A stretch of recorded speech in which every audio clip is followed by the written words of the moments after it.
दोस्तों एक बड़ी इम्पोर्टेंट अपडेट सामने निकल के आ रही है जिसमें कि सीरिया में अभी रिसेंटली 800 लोगों की किलिंग्स हुई है। 800 लोगों की ये जो किलिंग्स हुई है इसमें बताया गया है जो पूर्व के वहाँ राष्ट्रपति हुआ करते थे बशर अल असद, उनके कुछ आदमियों ने वहाँ की सिविलियन पॉपुलेशन को टारगेट किया है। अब आप बोलेंगे कि वहाँ क्यों इस तरह से बेरहमी दिखाई, इतने लोगों को कत्ल किया गया।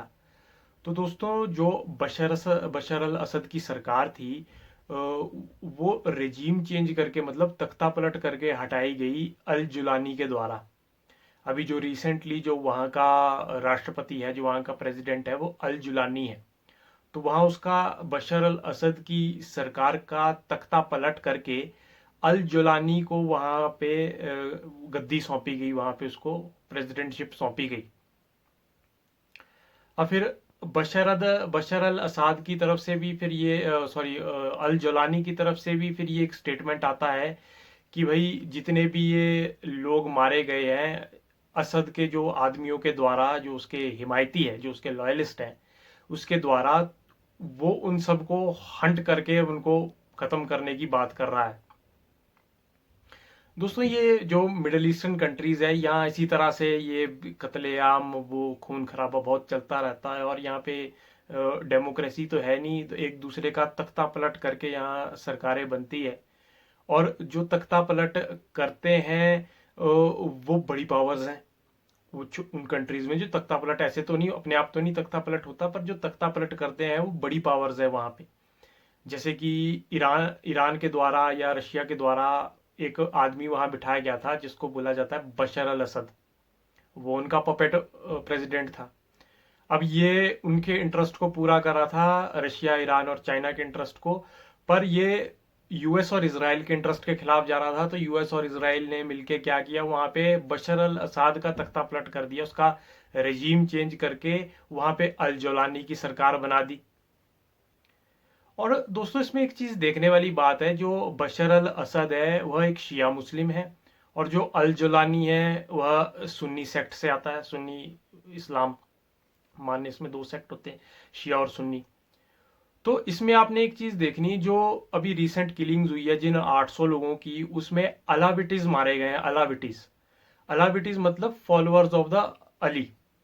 ये शिया मुस्लिम होते हैं। पर आप बोलेंगे जो पूर्व का जो बशर अल असद की सरकार है, उसने ये अलाविटीज मरवाए जो कि उसी की कम्युनिटी के हैं। ये क्वेश्चन तो मेरे भी राइज हुआ था। तो दोस्तों अलाविटीज जो है ना, वो बेसिकली शिया और शिया सपोर्टर्स है जो बशर अल असद को सपोर्ट कर रहे थे। पर इसमें कुछ एक फैक्शन होगा, कुछ एक इसमें लोग होंगे जिनका पॉलिटिकल इंटरेस्ट उस समय थोड़ा उस चीज से भिन्न रहा होगा बशर अल असद की गवर्नमेंट में। जैसे मान लो उदाहरण के तौर पे हम यहाँ लेते हैं, अभी कोई पॉलिटिकल पार्टी, कोई XYZ कोई पॉलिटिकल पार्टी है, तो उसमें भी वेरियस फैक्शंस रहते हैं। कोई कुछ, किसी का थोड़ा सा पॉलिटिकल इंटरेस्ट डिफरेंट होता है, किसी का थोड़ा पॉलिटिकल इंटरेस्ट डिफरेंट होता है, फिर वो थोड़ा कॉन्फ्लिक्टिंग सा हो जाता है। वैसे ही उधर हुआ, वहां पे उनका थोड़ा पॉलिटिकल इंटरेस्ट डिफरेंट रहा होगा, तो वो अपनी कम्युनिटी के ही 800 लोगों को पॉलिटिकल इंटरेस्ट के डिफरेंस के चलते वहां कत्ल कर दिया। इसी के साथ दोस्तों एक नई अपडेट हमारे सामने आती है, जिसमें कि अभी रिसेंटली कनाडा में इलेक्शन हुए और वहां नए प्राइम मिनिस्टर मार्क कैर्नी नियुक्त होके आए हैं।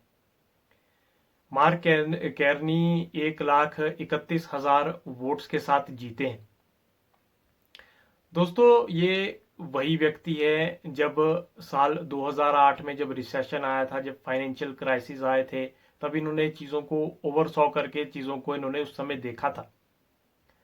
और ये ब्रेक्सिट में सेंट्रल बैंकर भी रहे हैं जब फाइनेंशियल मेल्टडाउन उस समय यूके में आया था। दोस्तों अभी जैसे ये नए प्राइम मिनिस्टर नियुक्त हुए हैं, तो इनकी हाल ही की एक स्पीच आई है जिसमें कि इन्होंने अमेरिका को कुछ क्रिटिसाइज करते हुए कहा है। इन्होंने कहा है कि that America is a melting pot and Canada is a Mosaic. मतलब मेल्टिंग पॉट अमेरिका को इसलिए कहा गया, उन्होंने कहा कि एक तरह का एक यूनिकल्चर है अमेरिका में। और कनाडा को मोजाइक कहने का तात्पर्य ये है इनका कि जो कनाडा है वो मल्टीकल्चरल है। तो इन्होंने आते ही सबसे पहले अमेरिका को क्रिटिसिज्म किया अपनी फर्स्ट स्पीच में। और ये केवल यही नहीं रुके, इन्होंने ये भी कहा कि जो अमेरिका है, ये जो कनाडा के लोग हैं, इनका वाटर, इनके रिसोर्सेज, इनकी लैंड और इनकी कंट्री को हथियाने की पूरी तैयारी में है। दोस्तों, ये बात सही भी है, क्योंकि अभी कुछ समय पहले जब डोनाल्ड ट्रंप अमेरिका के राष्ट्रपति जब नहीं बने थे, तो उस समय उन्होंने ट्विटर पे एक अमेरिका शो किया था, जिसमें कुछ ग्रीनलैंड का पार्ट और कनाडा भी उसमें अमेरिका में शामिल था। मतलब एक एक्सपेंशनिस्ट थॉट के साथ उन्होंने उस चीज को शेयर किया था। तो उन्होंने उसी का ये रिप्लाई देते हुए कहा है कि भाई हम जो है कनाडा को किसी भी हालत में अमेरिका का हिस्सा नहीं बनने देंगे एट एनी कॉस्ट। फिर इन्होंने अभी जो लेटेस्ट जो भी अमेरिका के द्वारा 2 अप्रैल से जो टैरिफ लगना है, उस पे भी उन्होंने क्रिटिसाइज किया कि भाई ये जो अमेरिका का ये जो टैरिफ का ये जो प्लान है लगाने का, इसको हम हर हालत में सक्सीड नहीं होने देंगे, किसी भी तरह इसको हम सक्सीड नहीं होने देंगे। ये जो टैरिफ लगा रहा है, इसको हम इस अमेरिका को फेलियर का आईना दिखाएंगे इस चीज में कि भाई आप इसमें सक्सीड नहीं हो पाओगे जो आप ये कर रहे हो। जाहिर सी बात है, जब सारे देशों को इस चीज का नुकसान है, तो कनाडा वगैरह जो आसपास के जो नेबरिंग कंट्रीज है उनको भी नुकसान होगा। अमेरिका सब पे लगा रहा है ये।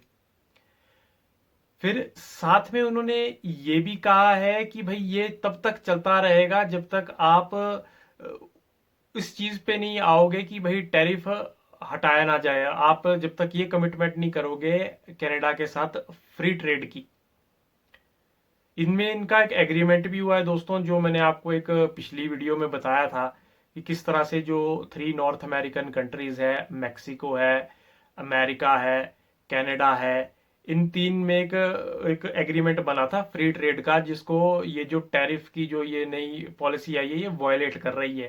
तो इस वजह से उनको बड़ी परेशानी हो रही है, कनाडा को भी। तो दोस्तों, देखते हैं आगे चीज़ें किस तरह से शेप लेती है और आगे चल के क्या क्या चीज़ें हमें नई देखने को मिलती हैं। तो इसी के साथ दोस्तों, मेरी इस वीडियो को लाइक करें, कमेंट करें, शेयर करें और मेरे इस चैनल को सब्सक्राइब करें। धन्यवाद।